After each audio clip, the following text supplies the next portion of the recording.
반갑습니다. 송주준입니다. 이미 잘 알고 계시는 것처럼 유동규 씨가 이재명에 대한 폭로를 계속해가지고 유튜브 방송을 통해 하고 있는데요.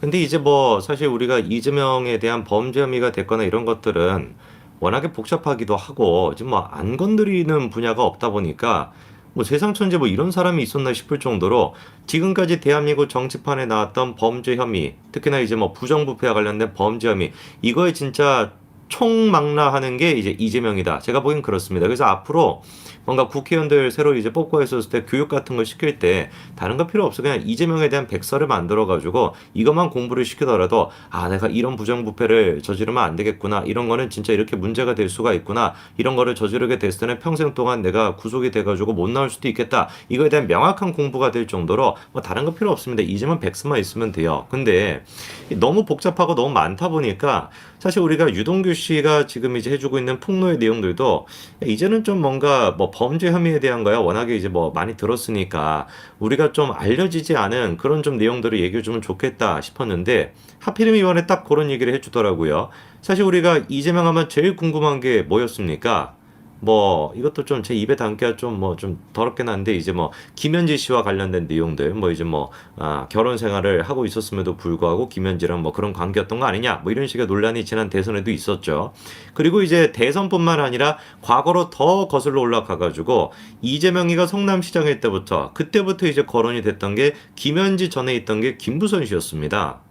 또 하필이면 두 분이 또 이름이 다 성씨와 김씨로 똑같은데 뭐 어쨌거나 김부선 씨에 대해 가지고 도대체 진실이 뭐냐 이게 이제 우리가 궁금했던 건데 드디어 유동규 씨가 그 부분에 대해 가지고 이번에 얘기를 하더라고요. 근데 이제 기사가 나온 건 이거죠. 이재명이 분명히 옥수동에 갔었다라고 이제 유동규 씨가 얘기를 했고 옥수동이 이제 김부선 씨가 살고 있던 곳이었고 이재명 측에서는 그냥 개인 주장에 불과하다 이렇게 좀 이제 선을 긋고 있는 부분인데 제가 이제 유동규 씨의 얘기를 들어보니까 약간 좀 뭐라고 해야 될까? 이거를 그냥 지어내가지고 이렇게 얘기할 수 있을까? 그러니까 소설이라고 취급하기는 좀 어려울 정도로 굉장히 좀 세부적입니다. 예를 들어가지고 이제 하는 얘기가 유동규 씨가 이제 유튜브 방송에서 누가 시청자가 질문을 한 거죠. 김부선에 대해서.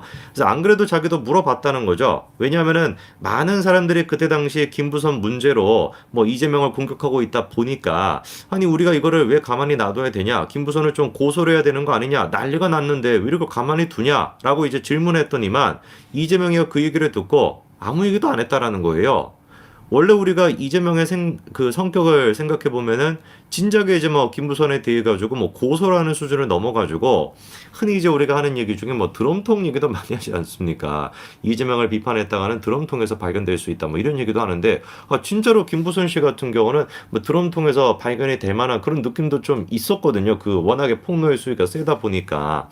근데 그럼에도 불구하고 이재명이 별다른 반응이 없었대요. 그래가지고 이제 답답해가지고 유동규 씨가 이재명한테 얘기하는 게 아니라 정진상한테 이제 찾아간 거죠. 그러니까 정진상한테도 고소하자. 이거 좀 김부선 씨 정리해야 될 거 아니냐라고 했더니만 정진상이가 이상하게 야 고소하면은 이재명 지사에 대한 명예나 훼손이 되지 그리고 또 고소가 되면 한참 시간이 걸릴 거 아니냐 오히려 이슈를 만드는 것이다 이러면서 피했다는 거예요.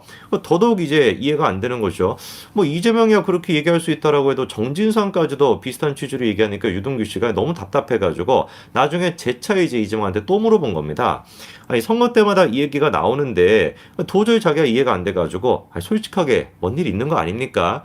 내가 이제 뭐 장비 같은 역할로서 이재명한테 충성을 다하고 있는데 나도 뭔 내용인지를 알고 있어야 그래야지 뭐 방어라도 할 수 있는 것이지 뭔 좀 얘기를 해달라라고 물어보니까 그제서야 이제 이재명이 했던 얘기가 뭐냐면은 남자가 약간 그렇게 뭐 호기심 정도는 느낀 적이 있지. 뭐 요렇게 이제 얘기를 했다라는 거예요. 그래서 구체적인 것까지는 얘기를 안 하고 그냥 호기심을 느꼈다, 호감을 느꼈다. 요 정도까지만 이제 이재명이와 유동규한테 얘기를 했다는 겁니다.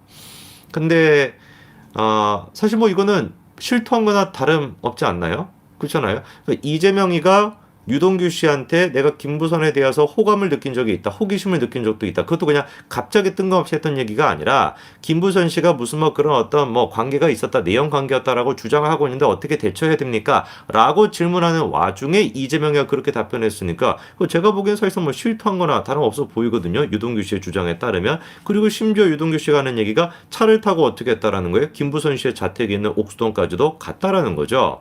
그래가지고 제가 보기에는 이런 얘기는 지어낼 수 있는 그런 수준의 얘기가 아니고 너무 상세한 얘기고, 그리고 만약에 이게 지어낸 거다라고 한다면 지금 민주당이 하는 것처럼 답변할 사안이 아니다라고 선을 긋고 있을 게 아니라 유동규 씨를 고소를 해야 될 거 아닙니까? 그렇잖아요. 유튜브 방송을 통해 가지고 얘기하고 있는 거기 때문에 이미 뭐 이 얘기가 허위사실이라고 한다면 충분히 고소할 수 있는 내용들은 다 성립이 될 수가 있습니다. 근데 아직까지도 유동규 씨에 대해 가지고 별다른 고소를 안 하고 있거든요. 이런 모습을 보더라도 그렇게나 사사건건 자기와 관련된 내용에 대해서 구체적으로 뭔가 조금이라도 어긋나는 게 있으면 고소 고발을 남발하는 이재명 측에서 왜 이거를 가만히 둘까? 그것도 제가 보기엔 사실 뭐 약간 진실이라고 하는 걸 반증하는 게 아닐까라는 생각이 듭니다. 그리고 이제 우리가 좀 생각을 해봐야 되는 게, 원래 이제 이 김부선 씨와 이재명 둘 사이에 뭐 관계가 있는 거 아니냐, 썸씽이 있는 거 아니냐라고 하는 얘기가 꽤 옛날부터 나왔어요. 2010년도부터 나왔었던 얘기거든요. 근데 이게 왜 묻혔고 뭐 계속 드러나고 묻히고 이렇게 됐었냐면은 2010년도에도 김부선 씨가 한번 얘기를 했다가 결국에는 이게 흐지부지가 됐습니다. 김부선 씨 본인 스스로가 좀 흐지부지하게끔 내버려 뒀었죠. 2016년도에도 마찬가지로 그 얘기를 했다가 흐지부지가 됐습니다. 그때도 김부선 씨가 이제 뭐 그렇게 내버려 뒀던 거죠.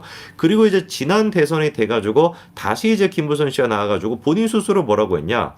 이번이 세 번째다. 자기 본인이 얘기하는 거예요. 이번이 세 번째다. 더 이상 내가 숨길 수도 없고 피할 수도 없다. 이게 거짓이라면 내가 천벌을 받을 것이고 당장 구속이 돼도 어쩔 수 없다. 내가 살아있는 증인이다. 이렇게 눈물로 호소를 했었습니다. 그런데 그때도 마찬가지로 이재명 측에서 김부선 씨를 이거에 대해 가지고 별다른 법적 조치를 취하지 않았었죠. 왜 그러면 도대체 이렇게 2010년도부터 2023년도까지 계속해가지고 논란이 되고 있는 이 진짜 뭐 너무 치명적인 얘기잖아요. 도덕적으로 이렇게나 치명적인 얘기에 대해 가지고 왜 도대체 이재명 측에서 가만히 놔둘까? 글쎄요, 뭐 진실이기 때문에 괜히 뭐 이게 명예훼손 같은 거로 걸었다가 뭐 이준석 걸 날까봐 그래가지고 못 거는 거 아니겠습니까? 이준석도 어때요? 뭐 가로세로 연구소에서 제일 처음 이제 그런 접대와 관련된 거를 폭로를 했었을 때 허위사실이라고 하면서 당당하게 이렇게 명예훼손으로 걸지 않았습니까? 그랬다가 경찰이 수사를 해보니까 허위사실이 아닌 거잖아요. 경찰 수사 결과에 따르면은.